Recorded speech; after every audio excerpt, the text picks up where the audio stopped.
Vamos a dar un pequeño giro es que son ellos. a la temática, porque algo fundamental en la información o en un programa como este es hacer una clara distinción, y ya lo empezaron a hacer los especialistas, entre una alergia alimentaria y una intolerancia. La intolerancia al gluten causa verdaderamente situaciones devastadoras en el organismo, en la vida cotidiana, desde luego en la nutrición, con repercusiones muy severas incluso en la familia, en muchísimas partes de Europa. Suponen algunos que a lo largo de la historia de la humanidad, los europeos que pertenecen a lo que se llama transculturalmente la cultura del trigo, fueron desarrollando sensibilidades especiales para alimentos cuya elaboración fundamental tenía que ver con el trigo. La cultura del maíz en Mesoamérica sobre todo y la cultura del arroz sobre todo en China han dado origen a situaciones muy diferentes, pero las mezclas, el mestizaje sobre todo en nuestro país, hace que el día de hoy la presencia de problemas de intolerancia al gluten, la proteína del trigo que nos ocupa el día de hoy, han incrementado el número de pacientes con enfermedad celíaca y las pocas posibilidades que teníamos algunos médicos de conocerlo. Algunos, hablo de mi caso personal, estoy viendo que también hay otros casos personales, fue la enfermedad en un familiar cercanísimo la que nos permitió tener una orientación mínima al respecto. Entonces, vamos a hablar en este momento ya de enfermedad celíaca para que conozcan las experiencias de adultos, cómo aparece la enfermedad, a qué se le puede atribuir en algunos casos y qué estamos haciendo los médicos y los nutriólogos para combatirlo. Y vamos a ver una historia, precisamente es la historia de Mariana, quien nos acompaña aquí en el estudio, pero nos comparte su testimonio en esta cápsula. Yo soy intolerante al gluten. Me lo diagnosticaron hace 3 años. Yo ahorita tengo 28 años. Me enfermé primero de una bacteria en el estómago, que fue muy difícil de controlar con medicamentos. Eso destruyó mi flora intestinal y a partir de ahí empezaron síntomas muy extraños que yo nunca había experimentado. El principal, y que duró fácil 2 años, fue diarreas continuas, inflamación en el estómago. A partir de ahí empezaron a mandarme muchos medicamentos que lo único que hacían era destrozar más la flora intestinal. Entonces empezaron alergias alimenticias a todo tipo de alimentos que yo nunca había tenido, como por ejemplo lácteos.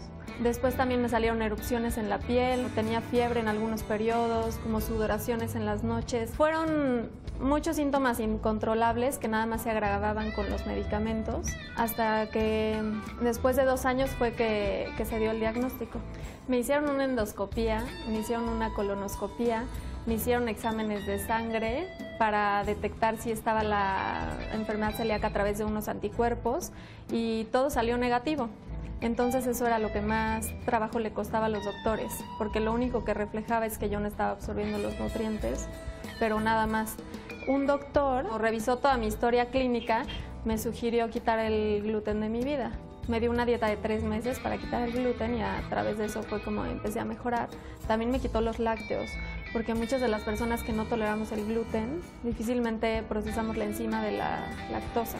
Y en 3 meses empecé a mejorar significativamente. A partir de que me dieron la dieta, yo quité todo tipo de medicamentos, porque esos eran los que más daño me estaban haciendo. Lo único que introduje adicional a la dieta era lactobacilos. Sí, fue muy duro al principio aceptar ese diagnóstico, porque al final de cuentas la alimentación es parte de tu vida y es algo que haces mínimo 3 veces al día. Aquí nos queda claro con el testimonio de Mariana varios de los síntomas y de lo que se tiene que cambiar, y también nos puede ayudar María José porque es el caso de su hija, quien presenta alergias pero también está diagnosticada como celíaca. Entonces pueden ser ambas cosas y puede ayudarnos a distinguir entre una y la otra. Sí, claro, buenos días. Mi hija es Amaya, tiene 6 años. Ella empezó con problemas digestivos desde los 3 meses. Y una noche se le cerró la garganta muy chiquita y fue cuando, bueno, corrimos a urgencias, la checaron y nos dijeron que podrían ser alergias, pero que no estaban seguros. Posteriormente llegó como al año con muchas diarreas, creciendo poquito, y lo que hicimos fue hacerle todas las pruebas, que comentaban, de IgG, Todo fue en sangre, pero todo salía negativo. Posteriormente le hicimos en piel y ahí salió todo lo de alimento. Y bueno, actualmente ya es celíaca, no puede comer ni arroz, ni maíz, huevo, leche. O sea, además de, porque celíacos hay que explicar, ahorita vamos con los médicos, es básicamente trigo, lo que cebada quitan. también. Pero en tu caso también maíz y arroz. Tampoco maíz. Se complica más la dieta, lo que es el comer diario, ¿no? Así es. Entonces, bueno, pues ahora tenemos informes en la escuela para que no le den nada a las amiguitas. Me contabas que ya han llegado a urgencias en 2 ocasiones. Sí, ya hemos estado en urgencias 2 o 3 veces. Estuvo internada una semana porque le da croup. Su reacción es croup, es que se le cierra la garganta, deja de respirar y le tienen que inyectar epinefrina directamente. Ya nebulizada ya no le sirve, tiene que ser inyectada. Pero actualmente sin el gluten ha estado muy bien. Mejorado. Sí, creció 3 centímetros y está muy bien. Gracias a que, bueno, el doctor con el que fuimos nos guió muy bien. Muy bien. El doctor Aboix quiere Sí, bueno, seguramente tiene otra forma de alergia alimentaria porque como tal la enfermedad celíaca particularmente afecta solamente el tubo digestivo. De hecho, hay una proteína que, bueno, ya hemos comentado que es el gluten, pero la gliadina, que es una porción del gluten, es la que se utiliza actualmente para el diagnóstico de enfermedad celíaca, que esa es la parte del gluten que nos causa problemas y es la que actualmente se usa como diagnóstico, los anticuerpos antigliadina, para diagnosticar, pero hasta donde yo tengo entendido, lo que sería choque anafiláctico, broncoespasmo, no es parte de enfermedad celíaca, es seguramente alguna alergia asociada. De hecho, es interesante que muchas veces la alergia está lo que se llama la marcha atópica, la marcha alérgica, que el niño tempranamente presenta una forma de alergia y después evoluciona a tener otras formas de alergia, como son las alergias respiratorias y de otro tipo que se presentan. Entonces, yo creo que sí sería bueno que además de lo que están tratando como tal de enfermedad celíaca, sería bueno ver si tu hijo no tiene alguna forma de alergia alimentaria a otras cosas, que seguramente la tiene, por eso que tú me comentas. Ahora, yo quisiera decirle que desde el punto de vista clínico no parece enfermedad celíaca. Lo que está usted hablando y mencionando es una serie de alergias alimentarias, pero que por alguna razón que no entiendo, nosotros acostumbramos a enviar pruebas para alergias alimentarias junto con pruebas de alergias respiratorias. No sé por qué no lo han mencionado, porque coincide en la historia clínica de muchos pacientes, sobre todo niños o jóvenes con alergias alimentarias, también las alergias respiratorias. A mí me han llegado pacientes con el diagnóstico de anorexia nervosa, porque inclusive por instinto el cuerpo sabe manifestar un lenguaje que debemos aprender a leer o a escuchar, y se han negado a comer muchas cosas. Les mandamos a hacer los exámenes y salen con alergias respiratorias bárbaras, incluso, por ejemplo, al polvo, a los ácaros. Pero sí, yo creo que en el caso diagnosticar a esta edad de la niña con los otros síntomas, por ejemplo, con el angioedema, como enfermedad celíaca, es una barbaridad. ¿Nos podrían aclarar qué sí es la enfermedad celíaca, doctor? Sí, yo estoy de acuerdo con el doctor. Está un poquito difícil el caso porque además de entrada la enfermedad celíaca no tiene ningún problema con el arroz y el maíz. Digo, ya es como que suena que aparte tiene alergias a arroz y maíz, son algo muy complejo. Y maíz, o sea, son una parte. Y sí tiene alergias respiratorias. Tiene toda la cama, la almohada, todo con cosas especiales para ácaros y es alérgica a todos los hongos del ambiente. De hecho, nos tuvimos que cambiar de casa porque habían muchos pinos en la zona. Nos bajamos a un área más cálida y que a la casa le tiene que dar el sol por los 4 costados. No haya tanta humedad. Sí, bueno, aquí lo importante, y eso que comentó el doctor se me hace muy importante, las alergias alimentarias en niños predominan por debajo de los 5 años de edad. Después de los 5 años predominan las alergias alimentarias. De hecho, se ha visto que esto es parte de lo que se llama la marcha atópica que comenté hace un momento, que es como una evolución.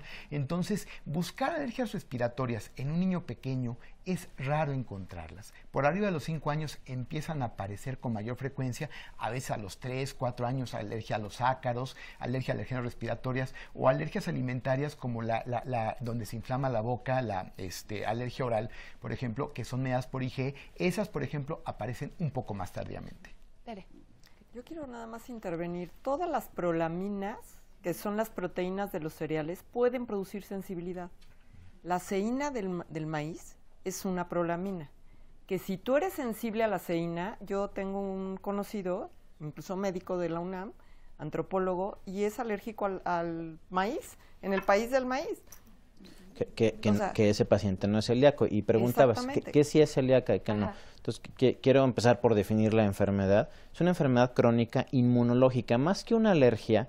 Es una enfermedad que es mucho más compleja que una alergia, porque de hecho no se diagnostica por pruebas de alergia. Como lo dice el doctor, se diagnostica por anticuerpos específicos. Entonces, es una enfermedad del tubo digestivo, aunque tiene manifestaciones fuera de él, les llamamos extraintestinales, puede tener otro tipo de problemas, muchos de ellos en parte debido a la mala absorción que se veía, puede haber problemas de hueso, problemas de crecimiento, por toda esta cuestión de mala absorción, pero aparte tiene otro tipo de manifestaciones como algunas cutáneas, la dermatitis herpetiforme, pues es una enfermedad del intestino, o que primariamente intestinal, que se debe a un tipo de reacción inmunológica específica contra la gliadina y otras prolaminas de los 4 cereales que mencionaban, cebada, centeno, trigo, por ahí un poquito la avena, aunque la avena, una vez que el paciente esté estable y no tenga contaminación cruzada, se puede liberar, pero va más allá de una enfermedad alérgica y puede coexistir con otras enfermedades inmunológicas. Y eso no es mala suerte, siempre mis pacientes pueden estar enfermos con tiroides autoinmunes, con problemas hepáticos inmunológicos, no es mala suerte, hay una predisposición del individuo a tener enfermedades autoinmunes o inmunológicas. Sí, yo creo que es es multifactorial. Y cada paciente es único, al menos en lo que yo tengo de experiencia ya de 14 años de estar de verdad en esto totalmente inmersa en lo que es la investigación, mi tratamiento, el de mis pacientes, el conocimiento de las alergias y las intolerancias, hay que diferenciar. Yo creo que un diagnóstico certero es lo más difícil. De verdad, porque es un calvario para los pacientes. Y además la enfermedad celíaca no tiene un solo punto de diagnóstico, es una combinación de síntomas, estudios, biopsias, respuesta a tratamiento, que a veces hasta genética, que se hace una enfermedad a veces muy difícil de diagnosticar. Conmigo llegan muchos pacientes que dicen ser celíacos, la mayoría no lo son, ya decía el doctor, en México en general, entre que no es tan común y probablemente esté subdiagnosticada, porque por ahí hay estudios que dicen que probablemente andemos cerca del 1%, que es la prevalencia a nivel mundial, pero sí esta parte es importante de distinguir y de aclarar, ¿no? Y es muy confusa para los médicos porque va variando con la edad. Yo no soy la misma hace 14 años que hoy, cada día tolero menos cosas. Y yo sé tratarla, imagínense los que tienen 0 idea de esto. Mariana, entonces va cambiando tu organismo.